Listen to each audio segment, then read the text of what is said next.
All right. U.S. President Donald Trump has threatened to invoke the Insurrection Act as tensions continue to escalate in Minnesota. Protests erupted across Minneapolis city, denouncing what demonstrators called violent tactics of Trump's immigration raids. Tensions escalated following the shooting and wounding of another person by a federal agent.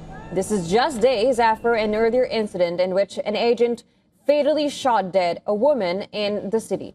Protesters were seen hurling rocks, ice, and fireworks. They clashed with law enforcement agents who fired tear gas late into the night following the shooting.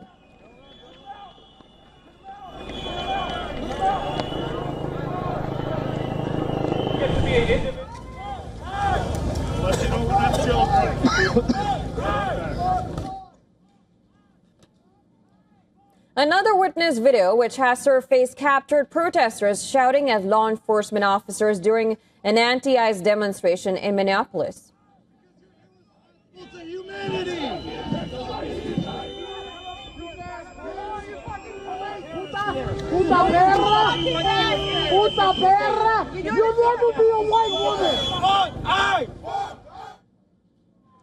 Later at the Whipple building, authorities deployed tear gas, sending thick white clouds drifting through the crowd. Protesters were seen coughing and stumbling as they covered their faces and attempted to escape the smoke. A cell phone footage from Minneapolis captured a tense confrontation in which Border Patrol agents are seen forcing a man to the ground and kneeling him in the face. Oh, stop! Jesus! Hey! Stop kneeing him in the face! That's his face! Stop it! Back up or you'll be arrested.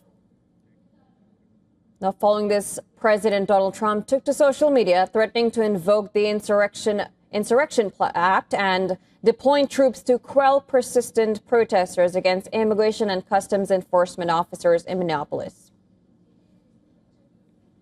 But the Insurrection Act is a tool at the president's disposal. As you know, it has been used sparingly, but it has been used by previous presidents in American history.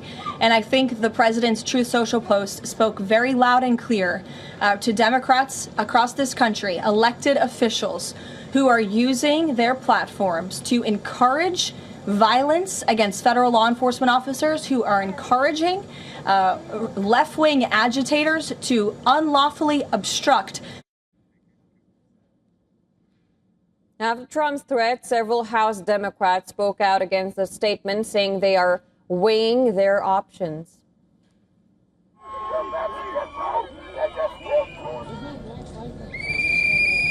We need to take every incident with review and concern, and that's why it's deeply concerning to me that this administration and ICE is unwilling to work with local and state law enforcement to get to the bottom of what really has happened. We should all want that. We should all want to lower the temperature across this country, and so I think we should be able to fund and support law enforcement in a way that also holds it accountable. Minnesota has been very clear that they do not want the intervention of the federal government, but just like California last year, where Donald Trump sent the military in improperly, and the courts actually agreed with that and said that he lacked the authority to do so. Once again, he's pushing the boundaries of the rule of law.